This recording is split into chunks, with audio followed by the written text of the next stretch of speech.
Olá, eu sou Suelen Sarmento, gestora de redes sociais, dona de uma empresa de marketing digital, e hoje eu tô aqui para conversar com você sobre 5 erros que você comete no Instagram.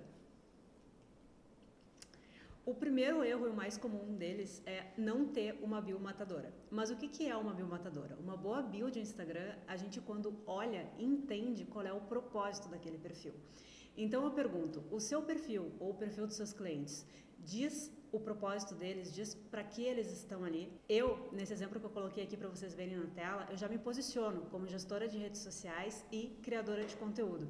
Um erro que a gente olha muito comumente é o perfil, por exemplo, ter um nome de usuário que já é o nome do estabelecimento ou da pessoa e logo abaixo a pessoa repete esse nome ocupando um espaço, porque a bio ela tem um número máximo de caracteres e a gente tem que otimizar esses caracteres da melhor maneira possível. Então, uma das coisas também é não repetir informações. Outra coisa que você tem que considerar para ter uma bio de sucesso é usar hashtags e arrobas caso isso seja relevante para o seu negócio. Muitas pessoas colocam hashtags aleatórias pensando que vai indexar ou que vai ajudar e etc. Mas isso é um mito, isso não é válido. O uso de hashtags tem que ser feito de maneira cuidadosa e a gente tem que considerar hashtags que realmente tenham uma certa relevância por um negócio. A mesma coisa os arrobas. Nada de ficar citando arrobas de perfis aleatórios que não tem nada a ver com você. Porque você acaba já dando uma chance desse usuário que chegou no seu perfil ir para outro perfil e deixar daqui a pouco de apertar um seguir ou de olhar o link que você colocou na sua bio, por exemplo, para ter mais informações e até mesmo consumir o seu conteúdo. Eu coloquei aqui para vocês um exemplo do Neil Patel, que é um dos mestres de marketing digital, na minha opinião, e ele tem ali, ele coloca que ele é co-founder do Neil Patel Digital. Esse é um outro perfil dele, então nesse caso é super relevante ele fazer essa referência, porque ele está referenciando para um outro negócio que ele também é dono. E outra coisa também que eu observo muito é que certas pessoas, eu tenho certos clientes, por exemplo, que eles têm medo de usar emojis. E na verdade os emojis, eles ajudam a gente a aproximar aquele público que está ali. Todo mundo usa emoji, então por que tu não pode usar os emojis na tua bio do Instagram também? Eu já disse e eu vou repetir, menos é mais. A bio, além dela ter um número de caracteres que a gente não pode exceder e tem que passar uma informação que diga, que nem eu já falei para vocês, qual é o nosso valor e o nosso propósito, o que a gente está ali para oferecer a quem está chegando, a gente tem que cuidar para não enrolar, a gente tem que passar essa informação de uma maneira objetiva. Eu sempre digo para clientes, por exemplo, às vezes que gostam de colocar frases enormes ou que querem divagar sobre determinados assuntos na bio do Instagram, que não vale a pena, porque a gente tem poucos minutos, poucos segundos daquele usuário que está entrando no nosso perfil e a gente tem que conseguir impactar eles de uma maneira curta e objetiva. Eu adoro esse exemplo da Pantene Brasil, tá? Porque eles falam assim, todo cabelo pode ser um cabelo Pantene e eles usam uma hashtag deles. Aí também é um bom exemplo de a maneira de usar a hashtag corretamente. Cabelo Pantene é uma hashtag que eles estimulam os usuários a usar. Então tá muito bem aplicado nesse exemplo da bio e até é uma bio assim que, na minha opinião, é uma frase a descrição deles e passa tudo aquilo que a marca quer transmitir para aquelas pessoas que estão chegando ali, para aqueles possíveis consumidores de Pantene. Outra coisa é ter um CTA claro. Vocês têm um espaço ali em que vocês podem colocar um link, que pode ser um link de um site, pode ser um link de WhatsApp, daqui a pouco se é um negócio que está começando e não tem um site desenvolvido, pode ser um link para um PDF de um catálogo de produtos, por exemplo, a gente tem ferramentas como o Canva, que permitem vocês criarem designs e a partir daqueles designs fazer catálogos, por exemplo, e disponibilizar via link para os usuários. Então, é muito importante ter um CTA claro, CTA significa chamada para ação, que diga o que você espera que aquele usuário faça. E aqui eu coloquei um exemplo até de um cliente nosso da agência, que é o Trianon Bauru, e a gente fala para as pessoas, faça o seu pedido. E no link abaixo é um link para os usuários de como eles podem entrar em contato para fazer o pedido deles. É muito clara a maneira de dar orientação para o usuário do que ele tem que fazer. A gente, às vezes, fica tentando florear algumas coisas e, na verdade, a gente só tem que ser objetivo e ser claro. E isso é uma das coisas que a gente menos vê quando está olhando os perfis de Instagram aleatórios e analisando. Outra coisa que é super importante e às vezes até as pessoas esquecem, às vezes não, com uma certa frequência as pessoas esquecem, é que a amizade, na vida real, ela tem que ser verdadeira, né? A gente não quer estar rodeado de amizades falsas. A mesma coisa vale no Instagram. Amigo, amizade de verdade tem que ser seguidor real. A gente não tem, existe vários clientes, várias pessoas que perguntam, vale a pena comprar seguidor, vale a pena participar daquelas correntes para dar like em posts e etc. E eu digo para vocês com toda certeza que não. Isso é uma métrica de vaidade, como eu gosto de chamar. Eu prefiro ter um perfil com 100 seguidores e esses 100 seguidores, por exemplo, serem clientes ativos do meu negócio, do que ter um perfil com 100 mil seguidores, sem engajamento nenhum e sem conversão nenhuma. As pessoas, elas tendem a olhar os perfis e falar, não, nossa, mas esse perfil já tem 200 mil seguidores, eles, né, nossa, olha só a relevância que eles têm. E, na verdade, muitas vezes esses negócios têm seguidores que são comprados e seguidores que não estão se convertendo em clientes. A gente, na agência, tem vários clientes que usam essa métrica e chegam pra gente falando, não, mas olha ali, o fulano lá tem 500 mil seguidores. E eu sempre respondo a mesma coisa, será que todos eles são clientes? E muitas vezes eles não são. Outra coisa que acontece quando a gente compra seguidores é que a gente acaba sendo muito penalizado, tá? Pelas métricas do Instagram. Então, performance de campanha de mídia paga, performance de resultado de distribuição dos posts para os usuários. As métricas sempre tendem a piorar. E a mesma coisa vale para essas correntes de engajamento também.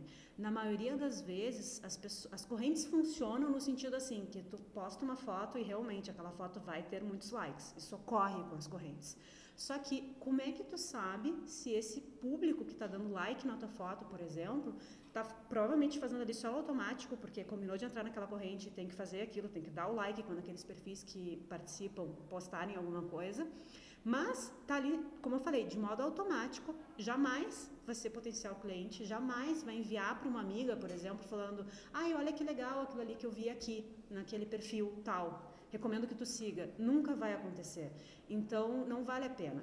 A gestão de rede social e trabalhar com isso requer uma certa paciência e principalmente entendimento do negócio.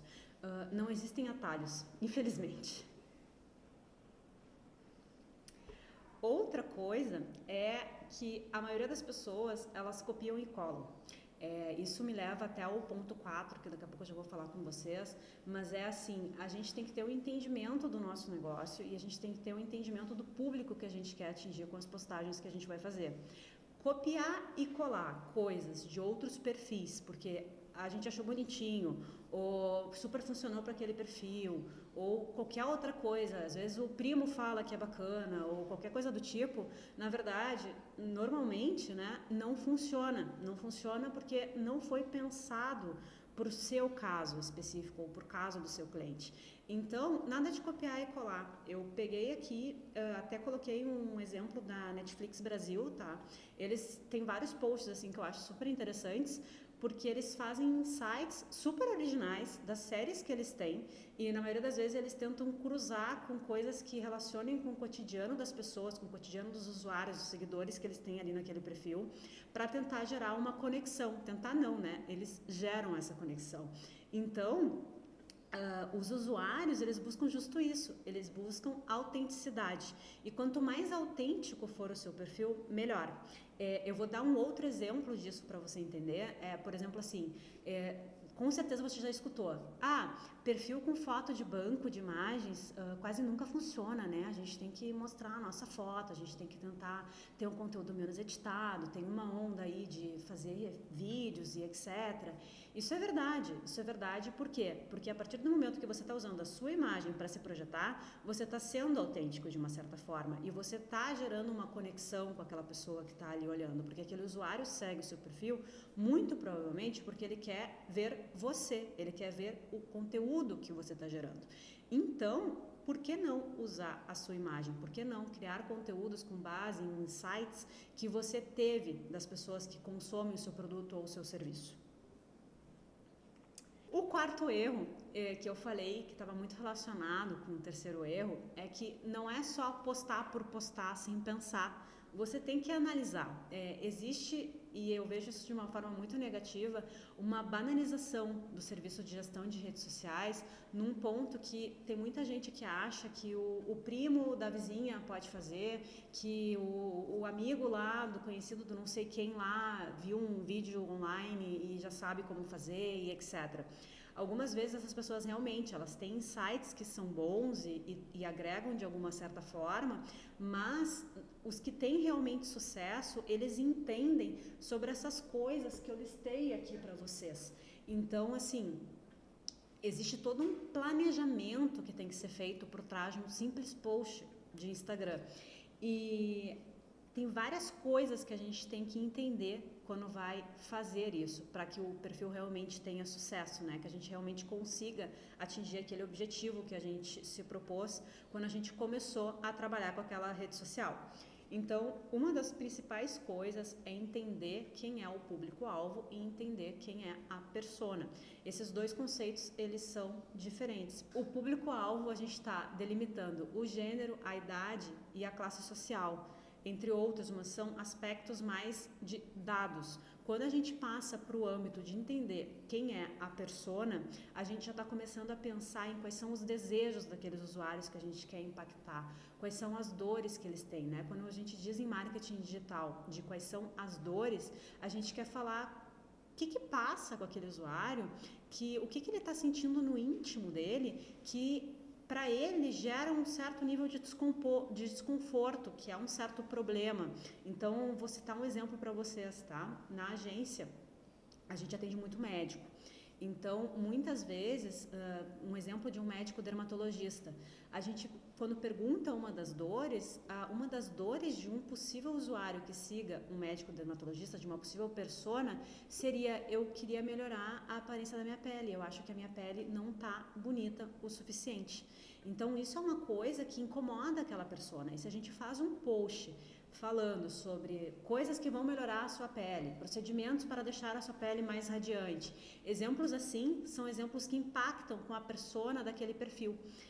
Entender a persona é uma coisa muito complexa e eu poderia dar uma aula aqui só falando sobre isso, mas com certeza vale muito a pena vocês refletirem, nem que seja assim de uma maneira ainda mais superficial, digamos assim, mas ficar pensando nisso, pensar em quais são as coisas que as pessoas, quando vão comprar o seu produto ou serviço, querem. Quais são as maiores queixas que elas têm que o seu produto ou o seu serviço ajuda a solucionar. Que tipo de coisas você oferece para agregar no meio disso tudo. E veja bem, quando eu falo em criar a persona, eu não estou falando que a sua comunicação ela tem que ser restrita apenas dentro daquele quadradinho, né, que você delimitou como é a persona. A gente sabe que existem vários outros fatores externos e eu esses dias até estava olhando na internet um outro profissional falando super mal de quem usava a persona para fazer estratégia de conteúdos e etc. Eu acho que vale muito da gente saber como usar essa informação. Ter a persona é um ótimo orientativo na hora de realmente começar a planejar que tipo de posts vai colocar e etc. A partir do momento que você cria a sua persona, você consegue, por exemplo, criar o segundo ponto que eu coloquei aqui na apresentação, que são as linhas editoriais. As linhas editoriais nada mais são do que a maneira que você vai organizar o seu conteúdo para postar. São, por exemplo, você pode ter uma linha editorial que seja puramente sobre os seus produtos e os seus serviços. Você vai estar focando ali em vender os seus produtos e os seus serviços. Você pode ter uma outra linha editorial que seja de conteúdos de interesse, de conteúdos que ajudem o público, os usuários, a navegarem no seu perfil e receberem algum valor agregado de algo relacionado ao seu produto ou ao seu serviço, mas que não necessariamente é o produto ou o serviço em si. Eu usei antes ali o exemplo do dermatologista, então eu vou voltar nesse exemplo para construir o raciocínio com você. Um uma linha editorial de conteúdo de interesse para um dermatologista poderia ser, por exemplo, uma indicação, uma orientação de rotina de skincare caseira.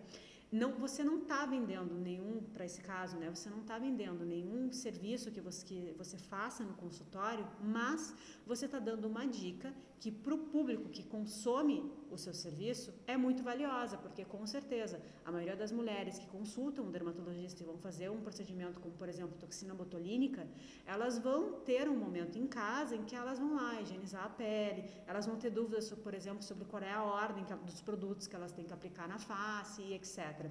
E isso se aplica a todos os negócios, independente se é serviço e independente se é um produto físico. Sempre tem, por exemplo, agora para usar um outro exemplo no caso de um produto, você pode vender bolsas. Me veio isso agora na cabeça porque eu olhei uma mochila aqui na minha frente. Você pode vender bolsas.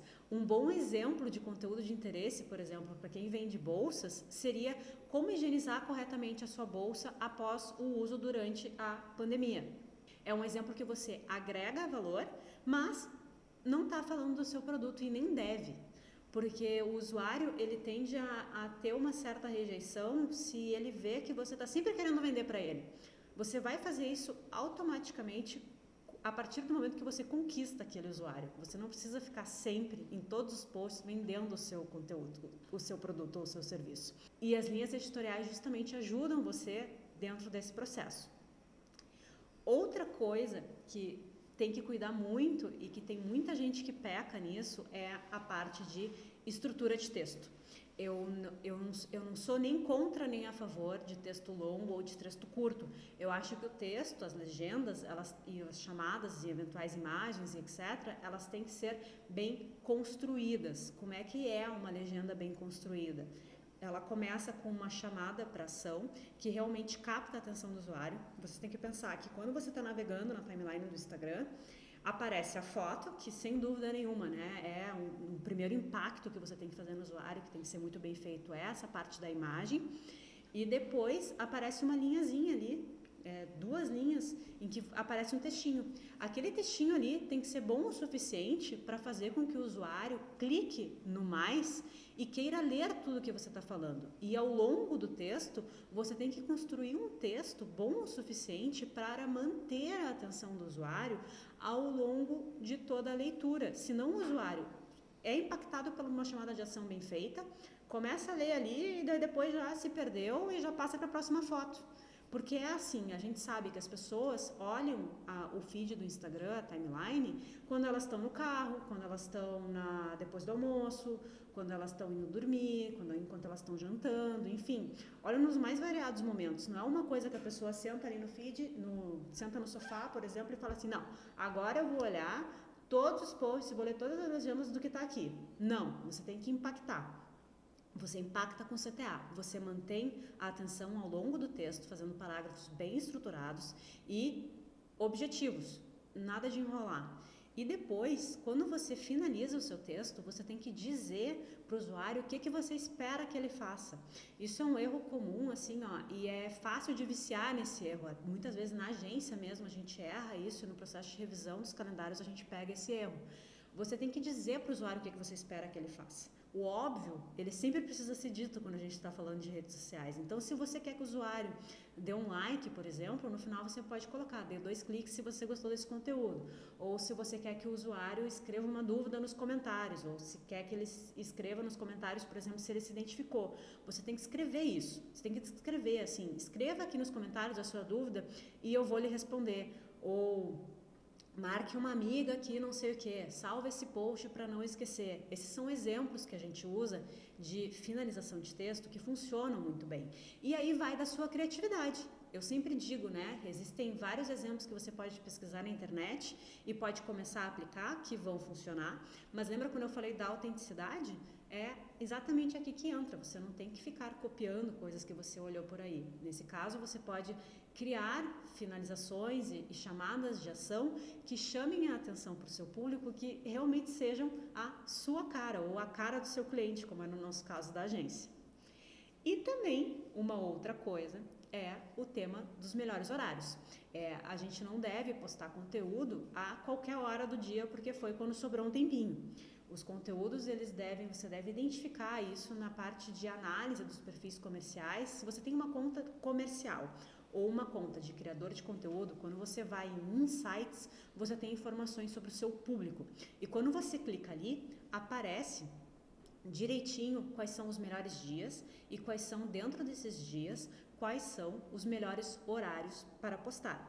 Se você tem uma conta pessoal e você quer trabalhar com o Instagram, ou quer comunicar alguma coisa ali importante para o seu negócio ou para a sua marca pessoal, eu sugiro que você troque ou para uma conta de criador de conteúdo ou para um perfil comercial, porque aí você consegue ter esses insights de público que são super valiosos, e também na hora de analisar a efetividade das suas postagens, você vai conseguir fazer isso de uma maneira mais assertiva, porque aí você vai ter todas as métricas que o Instagram oferece para esse tipo de contas. E o quinto ponto, e esse para mim é para fechar com chave de ouro, a cereja do bolo, é que você não responde os usuários. É engraçado, mas isso acontece. Inclusive na agência a gente tem diferentes pacotes. Existem pacotes, por exemplo, o mais completo, que o cliente pode comprar para a gente responder todos os directs, responder todos os comentários em posts e etc. Só que a maioria dos clientes acaba optando por fazer isso eles mesmos, porque imagina, é o perfil de você. Então, você recebe ali tantas coisas comerciais e às vezes até uma amiga manda, por exemplo, para falar de uma janta lá que aconteceu, alguma coisa assim. E os clientes preferem não misturar isso e responder eles mesmos, porque eles estão ali com o telefone na mão e vão olhar e já vão responder e etc. Só que as pessoas, às vezes, os nossos clientes, inclusive, esquecem de responder. A gente faz uma postagem, por exemplo, ou você pensou em tudo aquilo que eu acabei de falar, tá com tudo super alinhado, fez um post perfeito, e chegou ali um usuário interessado falando que quer saber o valor do seu produto ou do seu serviço, por exemplo, num comentário de um post. Você tem que responder aquele usuário, porque senão, de nada valeu o trabalho. É como se você estivesse ali fazendo todo um esforço, só que aquele usuário não consegue ser atendido por você. Então, é muito importante responder a todos. Inclusive, isso ajuda o algoritmo do Instagram a aumentar o seu engajamento. Então, eu super recomendo que você, se está disposto a trabalhar com as redes sociais, seja da sua marca ou seja prestar esse serviço para outras pessoas e etc., que você explique ou que você entenda a importância disso, e caso você esteja você mesmo fazendo o seu perfil, etc., ou tenha vendido isso para um cliente, sim ou sim tem que separar um horário do seu dia para responder todas as interações que vocês receberam. E aí é realmente sentar ali todo dia, por exemplo, às 3 da tarde, e olhar todos os comentários, todos os directs, todas as dúvidas que você recebeu e atender bem aqueles usuários, porque isso faz com que aquele usuário indique o seu perfil daqui a pouco para uma outra pessoa, porque fala que você responde, porque você atende super bem, enfim. Então, é super importante responder a todas as interações que você recebe. E aqui, dentro dessa dica, eu vou colocar uma dica bônus, que é que não vale a pena contratar nenhuma automação dessas de resposta. Existem ferramentas no Instagram, como as respostas salvas, que você pode configurar no seu perfil, que ajudam você a responder mais rápido a perguntas que sempre chegam. Mas eu não recomendo que você coloque respostas automáticas do tipo assim, o usuário pergunta o seu produto ou seu serviço e você bota: olá, para mais informações, entre no site não sei o quê. Ou então o usuário falou: nossa, que bonita que você está na foto. Daí você vai falar: olá, para mais informações, entre no site não sei o quê. Porque aí o usuário vê que não é autêntico. Lembra quando eu falei isso antes? E aí ele fica decepcionado e acaba que muitas vezes ele pode até deixar de seguir o seu perfil, e outra vez todo o trabalho que você está fazendo, todo esse esforço que é criar conteúdo e manter constância e analisar melhores horários, entender persona, público-alvo, etc., vai por água abaixo. Eu espero ter esclarecido um pouquinho para vocês com esse vídeo quais são os 5 erros mais comuns que as pessoas cometem no Instagram. Com certeza você conhece alguém ou se identificou com algum desses erros, e eu espero que esse vídeo tenha ajudado. Obrigada!